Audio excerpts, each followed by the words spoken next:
Olá pessoal, você acompanha o nosso canal no YouTube, Eletrônica e Telecomunicações em Casa. Eu fiz um projetinho aí, o receptor, eu classifico ele como regenerativo, né? O que classifica um receptor como regenerativo? Oscilar, desculpa aí, minha mão tá ferida, é do serviço, né, do trabalho, do trampo. Oscilar, detectar o sinal e amplificar em um mesmo transistor. Essas são as características de um receptor regenerativo, já que ele não usa frequência intermediária, e é um pouco diferente de um receptor de reflexo, onde você só tem um oscilador, um tanque LC, né, e você, por meio do reflexo, ou seja, só pela sintonia do tanque, você amplifica o sinal e extrai o sinal de áudio. E diferente também de um circuito de conversão direta, onde você tem uma entrada ou um filtro passa-banda ou um filtro passa-baixa, né? Ou um band pass filter ou um low pass filter. Você injeta esse sinal em um mixer, que seria um transistor. Ele pode tanto ser JFET, MOSFET, de porta dupla, ou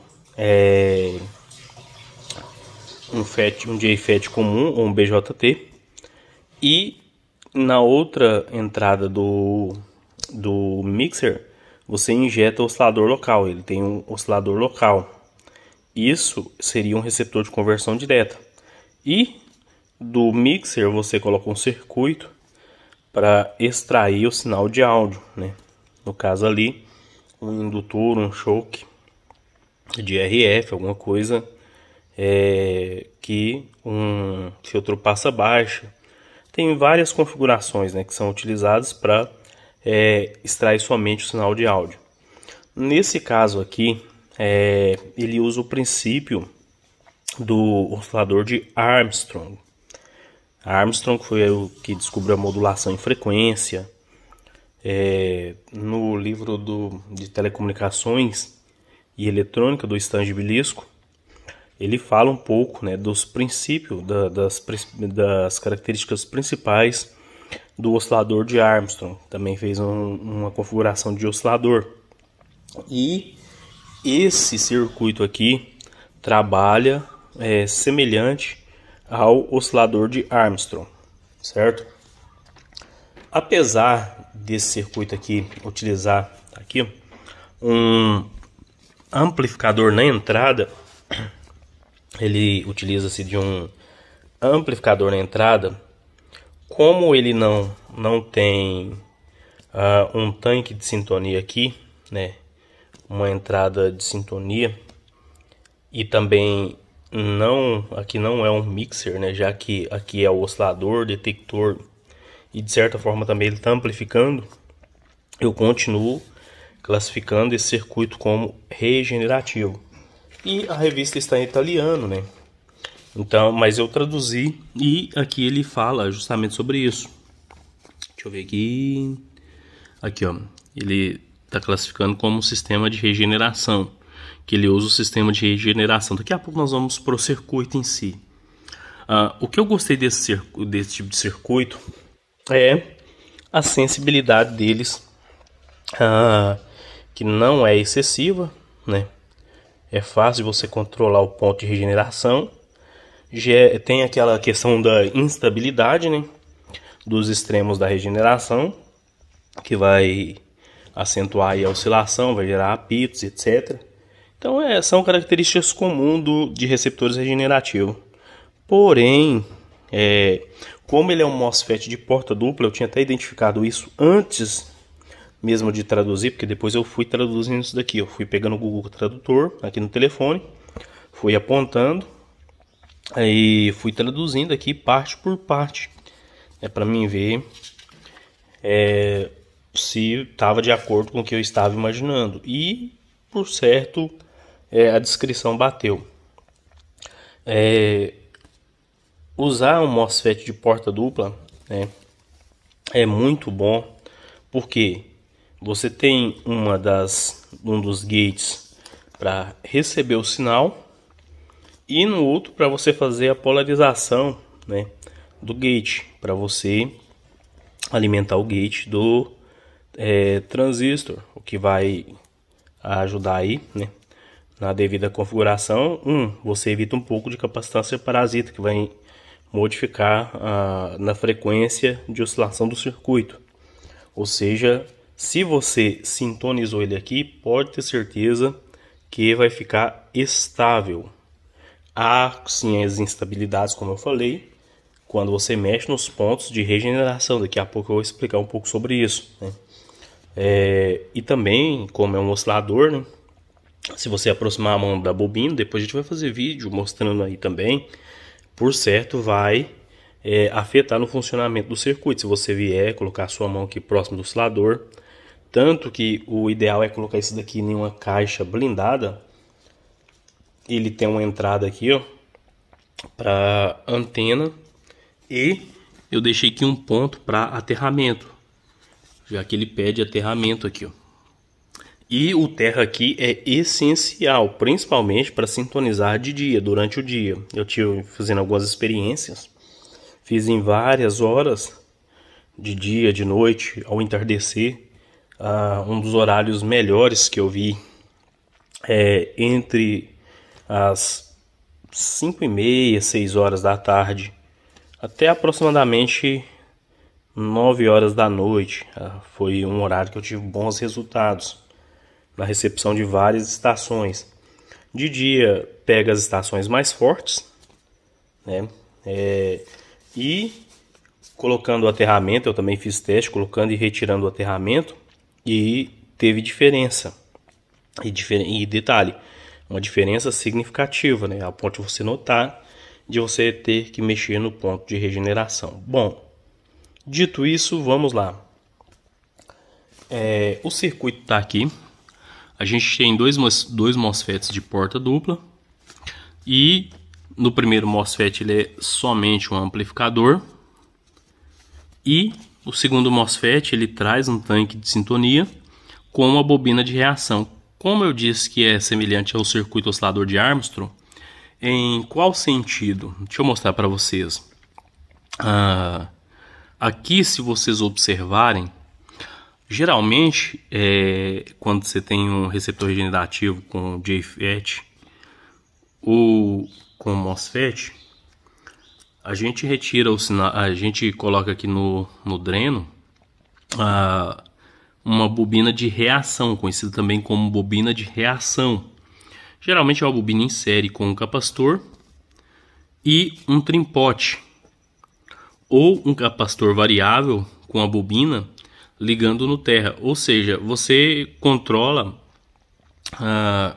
um pouco do fator de realimentação, né, de sinal, alterações no sinal. Por isso é chamado de bobina de reação. Aqui, ao invés de ser utilizado o dreno para fazer esse controle, ele utiliza um trimpote. No caso aqui eu coloquei foi um potenciômetro, e tem como você colocar um trimpote também, outro potenciômetro com 10% do valor para fazer um ajuste fino. Eu não coloquei ainda. Bom, vamos lá. Você pode colocar um trimpote com 10% do valor em paralelo, em série com o trimpote de ajuste de regeneração.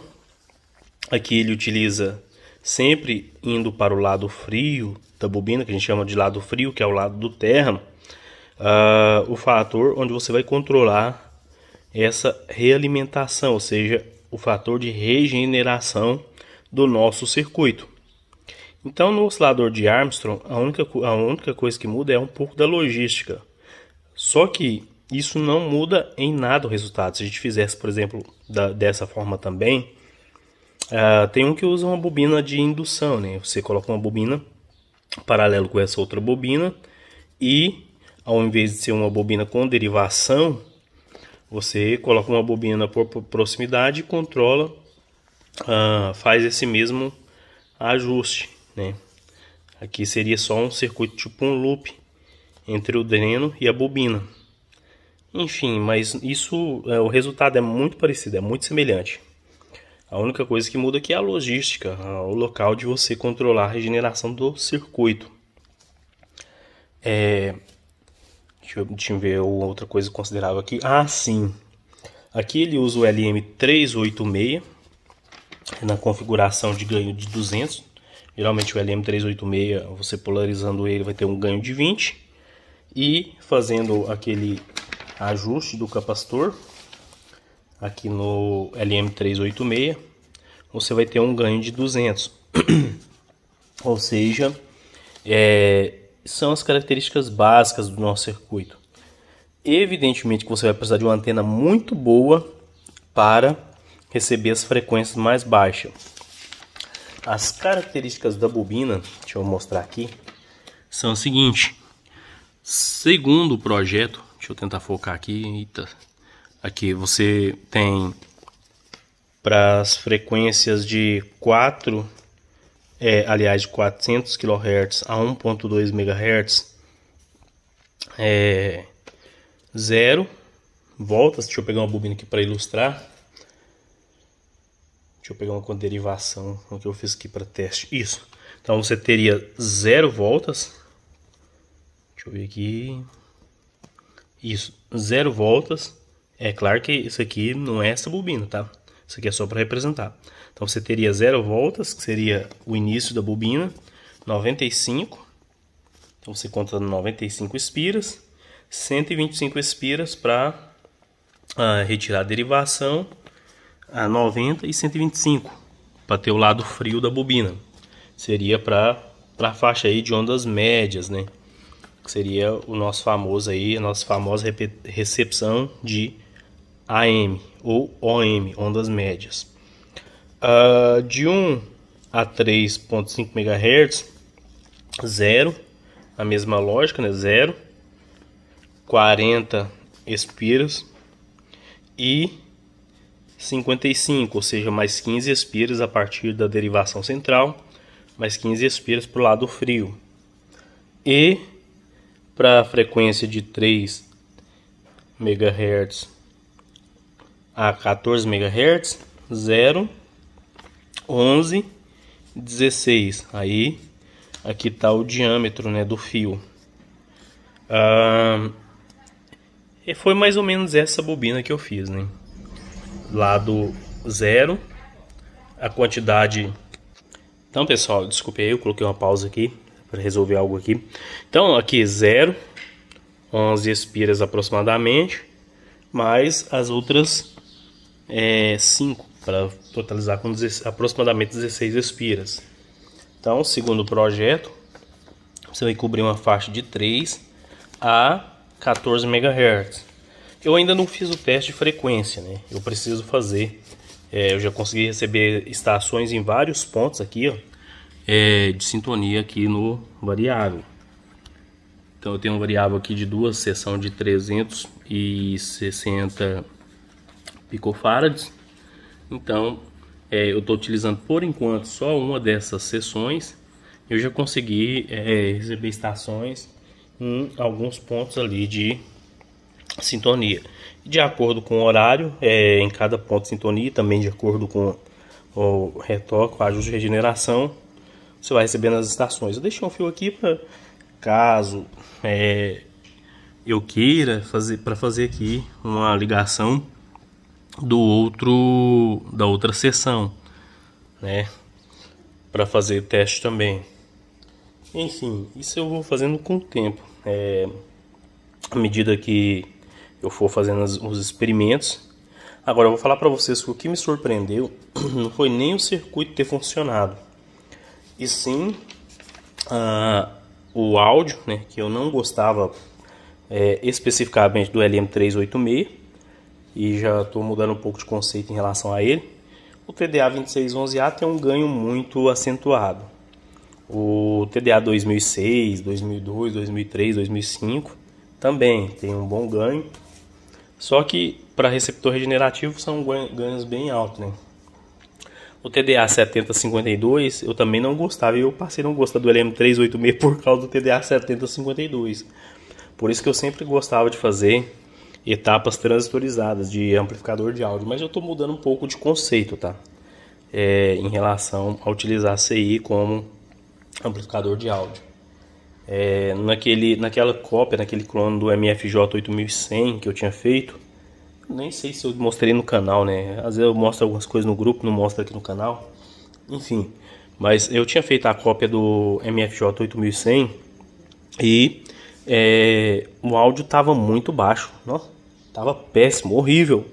Eu consegui colocar 4 das faixas com o valor exato, porém o áudio estava muito baixo. Eu coloquei um fone de alta impedância, melhorou alguma coisa, mas não foi o ideal. Um amigo meu, o Hagai, ele até falou comigo, olha, o LM386 ele tem uma função especial nesse circuito. Cuidado, você fazendo alteração aí, pode ser que não vai funcionar legal. Só uma dica. Aí eu falei, fiquei no benefício da dúvida, né? Então, nesse circuito aqui, eu resolvi seguir o projeto. Apesar de que eu desenhei na canetinha, na mão livre, copiei o circuito, só fiz a cópia do circuito aqui, ó. Olhei aqui, fiz algumas pequenas alterações aqui na entrada, na etapa de entrada. Esse R1 aqui é um resistor de 10K, como está aqui no projeto, como está aqui na lista de componentes. E aqui tem um indutor curto-circuitando. E com isso você muda os pontos de regeneração. Eu resolvi colocar um potenciômetro de 10K e dá muita diferença. Realmente você controlando a etapa de regeneração dele é aqui. Só que aqui também você modificando é outro ponto de regeneração. Modifica um pouco. Aqui você tem as extremidades de oscilação por meio da reação da bobina, como eu havia falado anteriormente, que foi algo utilizado por Armstrong, e aqui por meio da realimentação. Enfim, vamos lá.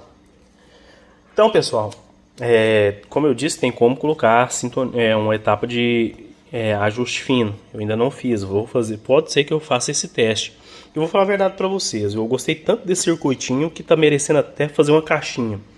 Se eu soubesse que ia ficar tão bom e que eu ia ter tão bons resultados, geralmente eu não tenho muita sorte com circuito com FET, MOSFET, mesmo quando oscila, tá? Não estou falando só em relação a queimou MOSFET, queimou FET, não é isso não. Como eu disse, eu fiz a cópia do MFJ 8100 e não ficou legal. Eu estou até pensando em colocar um LM386 na saída lá para ver se dá uma melhorada. E tem umas dicas também que o Hagai passou, né, para você mudar alguns resistores nas polarizações lá, que eu até vou consultar ele depois para tentar melhorar o MFJ 8100, que a cópia ficou idêntica ao projeto, o que eles pediram no projeto lá, pelo menos da placa. Se eu soubesse que ia ficar tão bom, aqui eu fiz a montagem no estilo Manhattan, eu tinha feito o espelhamento, né, invertido aqui o circuito integrado, para mim furar a placa e colocar os componentes soldados de forma normal. Mas provavelmente eu vou utilizar essa mesma plaquinha aqui para colocar em uma case, em uma caixa, porque eu gostei, vou ser sincero para vocês, muito bom. E assim, achei a sensibilidade boa, a quantidade de estações boa. Como eu disse, eu preciso pegar o gerador de RF, correr lá a frequência para ver a frequência que ele está cobrindo aqui, né? Fazer um testezinho de frequência para mim, até criar um dialzinho, sei lá, criar aqui ou colocar gente, me deu branco agora, um vernier, né? Para você colocar um vernier. Geralmente eu me amarro, eu acho muito chique. Deixa eu mostrar para vocês aqui no meu gerador de RF uma coisa que eu acho muito bacana. Esse tipo de dial aqui, ó. A minha vontade era fazer isso daqui, ó, com precisão. Tem até uma revista do Raymond High, é o mesmo. Ele fez uma revista aí com vários receptores regenerativos, inclusive um modelo muito parecido com esse daqui, que é aquele regenerativo de alto ganho com FET. usa um FET comum e um MOSFET porta dupla também. Aqui são dois de porta dupla. Lá é um JFET e um MOSFET porta dupla. Enfim, um cuidado especial, gente, o vídeo tá ficando longo, eu vou ter que dividir isso aqui em partes, tá? Um cuidado especial que você precisa ter, eu vou deixar a dica no próximo vídeo, antes de eu fazer o teste de funcionamento, é em relação à soldagem dos MOSFETs. Aqui pede o BF 966. Como eu não tinha, eu coloquei o BF 961. Tenha um cuidado todo especial para você soldar este MOSFET. Tenha um cuidado todo especial. Vou dar por encerrada essa parte. No próximo vídeo eu vou estar falando sobre a soldagem desse MOSFET. E vou fazer um testezinho prático e vou mostrar a bobina que é destacável, né? Deixa eu dar uma pausa aqui, já que o vídeo ficou grande. Para vocês que acompanharam até aqui, um abraço e até a próxima parte.